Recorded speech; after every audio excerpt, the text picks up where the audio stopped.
मांगन मरन समान है, मति मांगो कोई भीख, मांगन ते मरना भला, यह सतगुरु की सीख।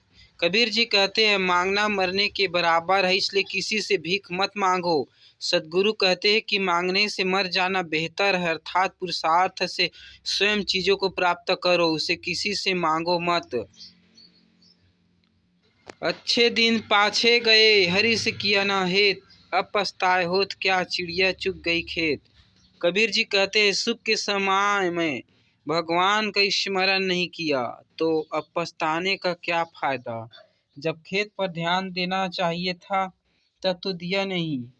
अब अगर चिड़िया सारे बीज खा चुकी है तो खेत से क्या होगा। पछताने से कोई मतलब नहीं होता, इसलिए समय रहते हुए काम कर लेना चाहिए। समय किसी का इंतजार नहीं करते, समय के अनुसार करना चाहिए। सुख कहे मानत है मन मोद, खलक चवेना काल का, कुछ मुंह में कुछ गोद।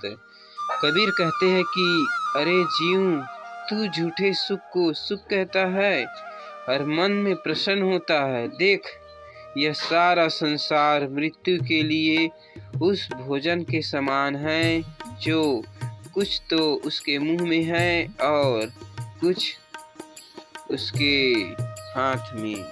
ऐसा कोई ना मिले हमको दे उपदेश, मैं भव सागर में डूबता कर गही काढ़े केश। कबीर संसारी जनों के लिए दुखित होते हुए कहते हैं कि उन्हें कोई ऐसा पथ प्रदर्शक न मिला जो उपदेश देता और संसार सागर में डूबते हुए इन प्राणियों को अपने हाथों से केस पकड़कर निकाल लेता। कबीरा खड़ा बीच बाजार में, मांगे सबकी खैर, ना काहू से दोस्ती ना काहू से बैर।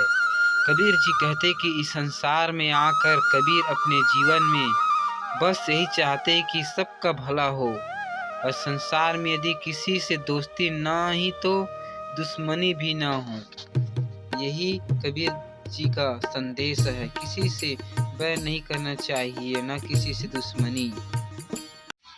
पानी केरा बुदबुदा अस मानुष की जात, एक दिन छिप जाएगा ज्यों तारा प्रभात। कबीर का कथन है कि जैसे पानी के बुलबुले, इसी प्रकार मनुष्य का शरीर क्षण भर है। जैसे प्रभात होते ही तारे छिप जाते हैं, वैसे ही यह देह भी एक दिन नष्ट हो जाएगी। जाति न पूछो साधु की, पूछ लीजिए ज्ञान, मोल करो तलवार का, पड़ा रहन दो मयान। कबीर जी कहते कि सज्जन की जाति न पूछकर उसके ज्ञान को समझना चाहिए। तलवार का मूल्य होता है न कि उसकी म्यान का, उसे ढकने वाले खोल का।